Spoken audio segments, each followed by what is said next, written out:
दुर्गा सप्तशती का द्वितीय अध्याय प्रारंभ। श्री गणेशाय नमः। श्री सरस्वत्यै नमः। श्री सद्गुरु चरण कमलेभ्यो नमः। श्री दुर्गा देव्यै नमः। विनियोगः। ओम। इस मध्यम चरित्र के ऋषि विष्णु, देवता महालक्ष्मी, छंद उष्णिक, शक्ति शाकंभरी, बीज दुर्गा, तत्व वायु और स्वरूप यजुर्वेद हैं।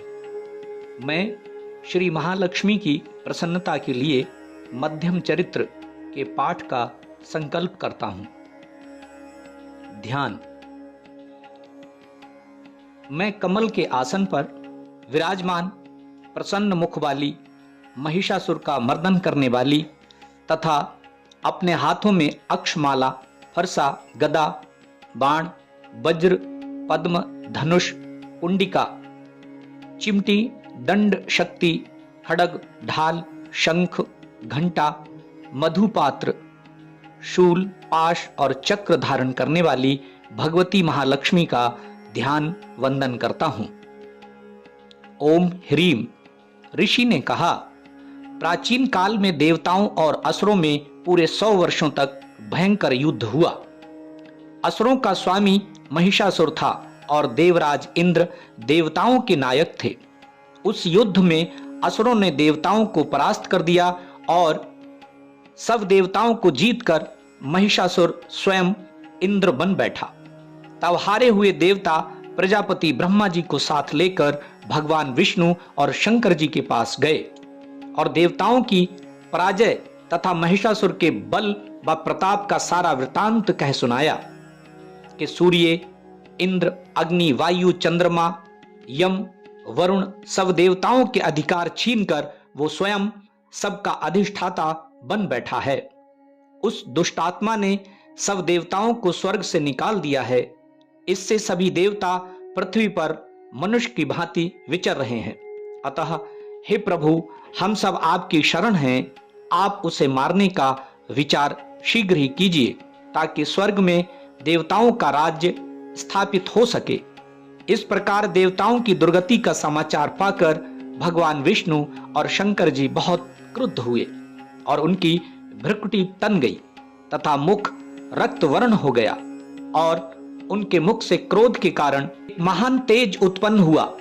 इसी भांति सभी देवताओं के अंगों से भी एक एक तेज उत्पन्न हुआ और वो सब तेज मिलकर एकत्रित हो गया। तेज का वो पुंज ऐसा दिखता था जैसे जाज्वल्यमान पर्वत हो। समस्त देवताओं के शरीर से निकला हुआ वो अतुल तेज अपनी ज्योति से तीनों लोकों में प्रकाश करता हुआ एक देवी के रूप में परिवर्तित हो गया।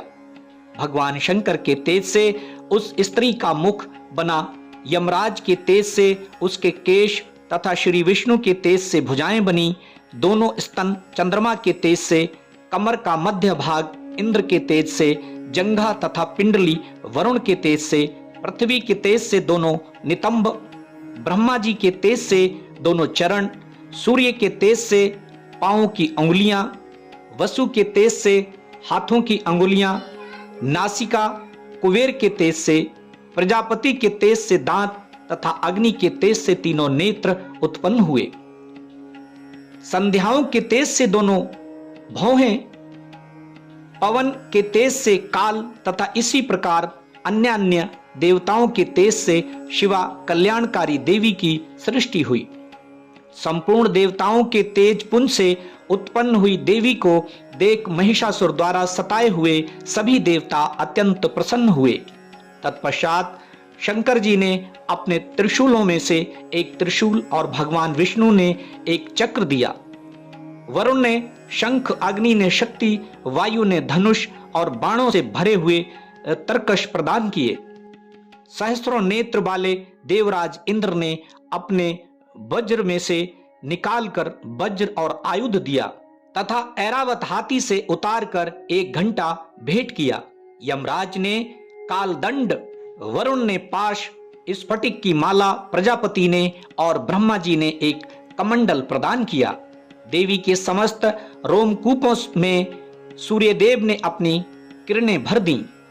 काल ने चमकता हुआ खड्ग और ढाल भेंट किया। क्षीर सागर ने उज्ज्वल हार तथा 2 दिव्य वस्त्र, चूड़ामणि, कुंडल और कड़े दिए। शुभ्र अर्धचंद्र सब बाहुओं के लिए केयूर, पैरों को सुंदर नूपुर, गले की सुंदर हंसली तथा संपूर्ण अंगुलियों में रत्न जड़ित अंगूठियां प्रदान की। अत्यंत निर्मल फरसा विश्वकर्मा ने भेंट किया और विविध भांति के अस्त्र तथा अवेद्य कवच दिए। समुद्र ने हृदय तथा गले में पहनने के लिए कभी न मैली होने वाली कमल की माला दी और सुंदर कमल के पुष्प प्रदान किए। हिमालय ने सवारी के लिए सिंह तथा अनेक प्रकार के रत्न प्रदान किए। मदिरा से भरा हुआ पात्र कुबेर ने दिया। भूमंडल को धारण करने वाले नागराज शेष ने महामणियों से सुशोभित एक अनुपम हार दिया। इसी प्रकार अन्य सभी देवताओं ने भी विविध भांति के आभूषण तथा आयुध प्रदान किए। तब भगवती देवताओं से भली भांति सम्मानित होकर बार बार ऊंचे स्वर से अट्टहास करती हुई गर्जन करने लगी, जिससे सारा आकाश गूंज उठा। देवी की गर्जना कहीं समा न सकी और उसकी ध्वनि से संपूर्ण विश्व तथा सागर कांप उठे। संपूर्ण पृथ्वी तथा पर्वत कंपित हो गए। उस समय सारे देवगण, सारे विश्व को भयभीत देख असुरगण अपनी समस्त सेना सुसज्जित कर खड़े हो गए और महिषासुर क्रोध में आकर बोला, ये क्या हो रहा है? ऐसा कहकर सब असुरों सहित इस भयंकर शब्द की ओर दौड़ा और उसने त्रैलोक्य व्यापिनी देवी को देखा कि देवी अपने पैरों से पृथ्वी को पाताल में दबा रही हैं और अपने मुकुट से आकाश को छू रखा है। उसके धनुष की टंकार से सारा पाताल कांप रहा है। भगवती के हजारों हाथ सभी दिशाओं में फैले हुए थे। ये देख असुरों ने देवी भगवती के साथ युद्ध प्रारंभ कर दिया। अनेक प्रकार के शस्त्रों के प्रहार से दशों दिशाएं गूंज उठी। उसी समय महिषासुर का सेना नायक चिक्षुर नामक दैत्य देवताओं से युद्ध करने लगा। चामर असुर चतुरंगिनी सेना साथ लेकर तथा उदग्र राक्षस 60,000 रथ सैन्य को अपने साथ में लेकर युद्ध करने लगा। महाहनु नामक राक्षस 1 करोड़ रथियों की सेना और असिलोमा नामक असुर 5 करोड़ सेना साथ में लेकर युद्ध करने लगा। वाशकल नामक असुर 60 लाख रथ तथा हजारों हाथी घोड़ों की सेना लेकर युद्ध करने लगा।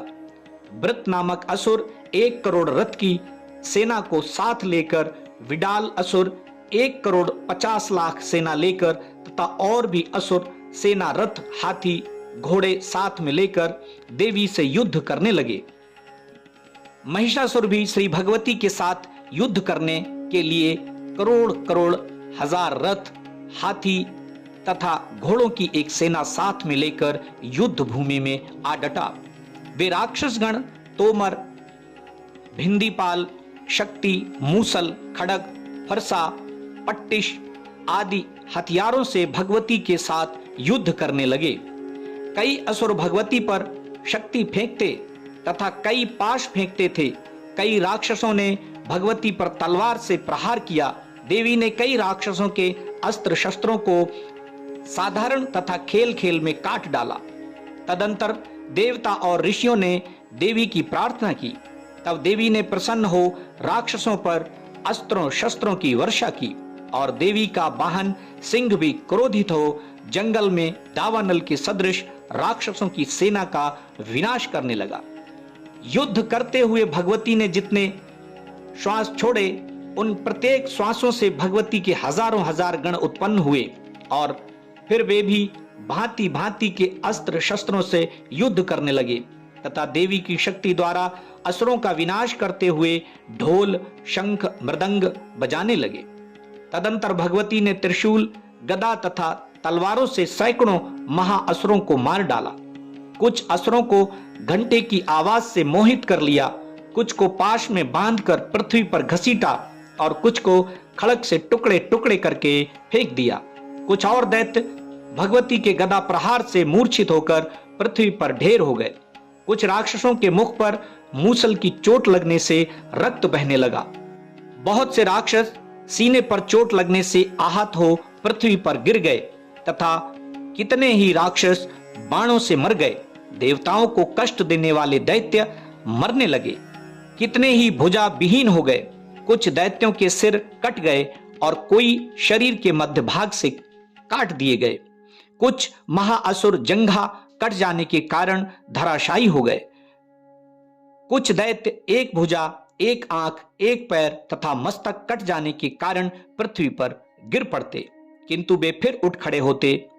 फिर वे रुंड बड़े बड़े हथियारों को लेकर श्री भगवती से युद्ध करने लगते। दूसरे रुंड बाजों की ध्वनि के साथ साथ नृत्य करने लगते। कई असुरों के रुंड तलवार, शक्ति, रिष्टि आदि हथियार हाथ में लेकर श्री जगदम्बा को ठहरो ठहरो कहकर युद्ध के लिए ललकारते थे।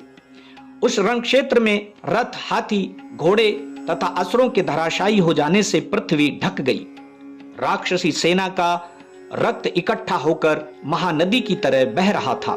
मां भगवती ने उन असुरों की सेना का इस प्रकार संहार कर दिया मानो तृण घास को अग्नि ने जला डाला हो। देवी का सिंह भयंकर शब्द करता हुआ अपनी गर्दन के बालों को हिलाता था और देखते ही देखते शत्रुओं के प्राण हर लेता था। देवी के गणों ने उन महादैत्यों के साथ ऐसा युद्ध किया कि देवतागण प्रसन्न होकर आकाश से फूलों की वर्षा करने लगे। श्री मार्कंडेय पुराण के देवी महात्म्य में महिषासुर की सेना का वध नामक दूसरा अध्याय संपूर्ण। प्रेम से बोलिए श्री जगत जननी जगदम्बा मैया की जय। श्री दुर्गा देवी नमः।